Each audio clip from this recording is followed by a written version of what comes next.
With the start of the NBA regular season still over a month away, I've had to really dig deep for topics lately, to be honest, but one thing that continues to catch my eye is how things will shake out in free agency in 2019. I mean, I've talked about this a few times before, I know, but there's going to be a lot of cap space available with some big deals coming off the books, which means that the market will be much more player friendly, similar to the climate of the summer of 2015 and 2016, rather than a more team friendly environment of this past off season in which there was pretty limited cap space. As a result, there are a number of players that just by circumstance could find themselves getting a much bigger contract offer next summer than they would have otherwise. Now, I could go through a ton of examples of players that benefited from the cap spike that occurred in that period of time, but my point is we could see a very similar situation develop this summer with a few select players. Let's go ahead and get started.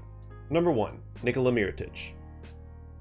Despite a troubling incident with then teammate Bobby Portis before the start of last season, Nikola Mirotic was having a great year for the Chicago Bulls before being traded mid-season to the New Orleans Pelicans. In fact, his strong play was likely a factor in him being moved, as not only did Chicago see that he had trade value, but they also weren't really interested in being good or winning games at that point in the year.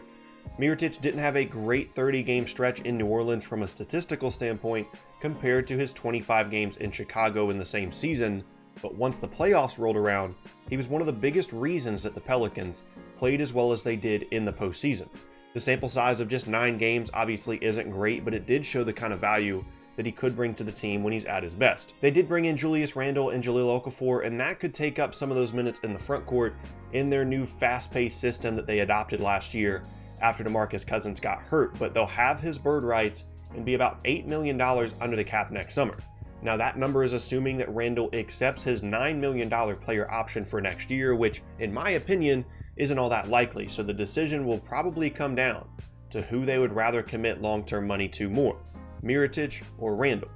Mirotic is probably a better fit alongside Anthony Davis despite being a bit older, especially as a floor spacer. But regardless of whether it's New Orleans that gives him a big deal or not, if he has a strong year and plays similar to the way he did last postseason, a big payday could come his way this summer. Number 2, Justise Winslow.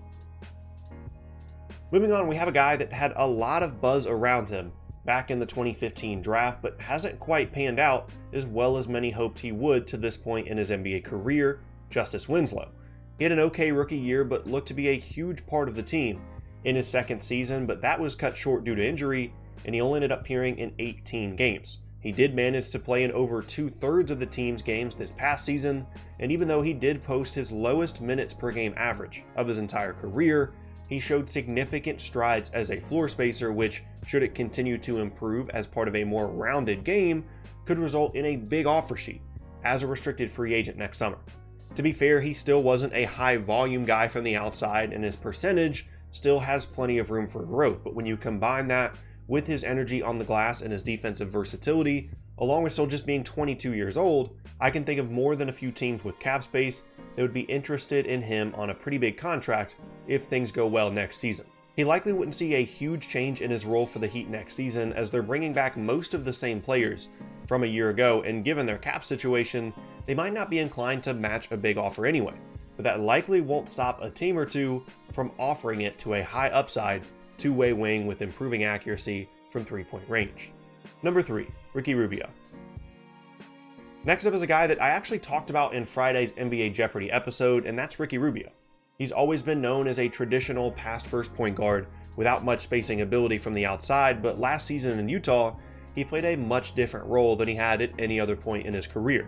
With other playmakers such as Donovan Mitchell and Joe Ingles around him, he didn't have to create so much on his own in ball screens, and along with significant improvement in his three-point shooting, he was much more of an off-ball threat than most fans have become accustomed to.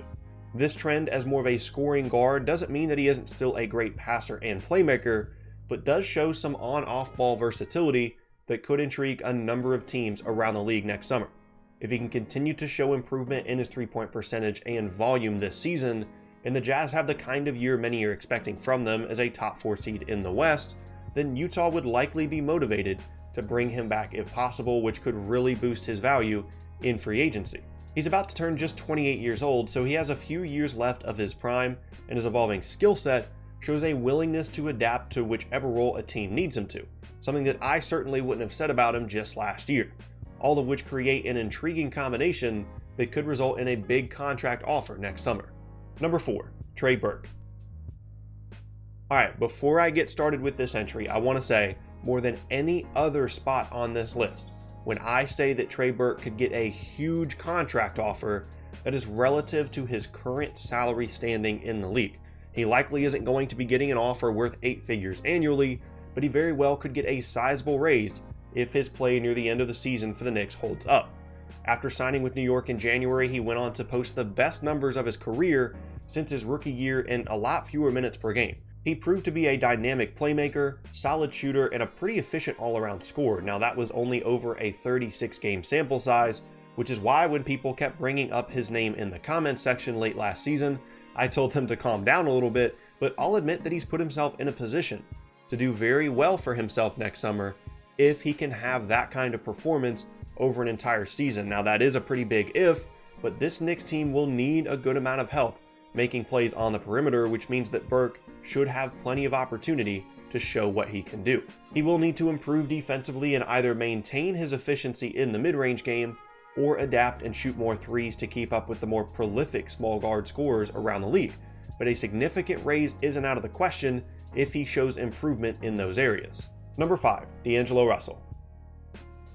Before you say anything, yes, D'Angelo Russell is probably the most high-profile free agent on this list, so it might be a bit of a stretch to say that he's overlooked, but I still feel like a lot of people have honestly forgotten about him since he was traded to Brooklyn. The former second overall pick from the 2015 draft will be a restricted free agent in the summer of 2019 and has the opportunity to earn himself a big payday, although I don't buy into the idea that he could be worth a near max deal or anything, which is an argument I've seen thrown around a bit. The bottom line is that on-ball playmaking point guards are pretty abundant across the league, and most teams have a guy that they can count on in that spot, which makes the market pretty saturated. But what sets Russell apart a bit from the crowd is his ability to play either guard spot with good size and his youth, as he's still just 22 years old. Unfortunately for me as a Nets fan, he didn't have as great of a first season in Brooklyn as I would have hoped, appearing in just 48 games as he struggled through a variety of injuries and posting the same kind of numbers that he did in LA. But as is often the case with young players, upside can fuel a lot of interest in the right situation. There's still plenty of room for improvement from him as a shooter and playmaker, and even though he isn't a great athlete, his size should allow him to be at least serviceable on the defensive end of the floor given the proper effort. I honestly wouldn't even venture a guess of what kind of offer he might receive as a restricted free agent, simply because they can be so unpredictable, and especially when dealing with former lottery picks and with the circumstances of the summer of 2019 being what they are. But if he can stay healthy and show why he was drafted so highly, as well as some improvement in those areas I mentioned previously, a significant raise is all but a guarantee. I know that those are pretty big ifs, but even with the solid job the front office in Brooklyn has done over the past few years to accumulate good young talent without their own draft picks at their disposal, they still aren't in a position to let a talent like Russell walk easily, so they'll likely be very motivated to bring him back, and even more so if he gives them a reason to with his play this upcoming season. Ultimately, I think Russell's situation is one of the most intriguing in all of 2019 free agency, and I'm looking forward to not only seeing how he plays this coming season, but also how that could affect the market for him next summer. And there you have it, 5 overlooked NBA free agents that could get huge contracts in 2019. Really quickly, I did just want to take a moment to say that I know that we're kind of in the dog days of the NBA offseason, but I do appreciate those of you guys that continue to come back to every single video and interact with the channel and make this a great community to be a part of. So just know that I recognize and appreciate that continued support. Having said that, my name is Tucker. This is Sporting Logically. If you missed any of my previous Monday, Wednesday, Friday videos, then be sure to check out the boxes on screen. Thanks for watching, and I'll see you all next time.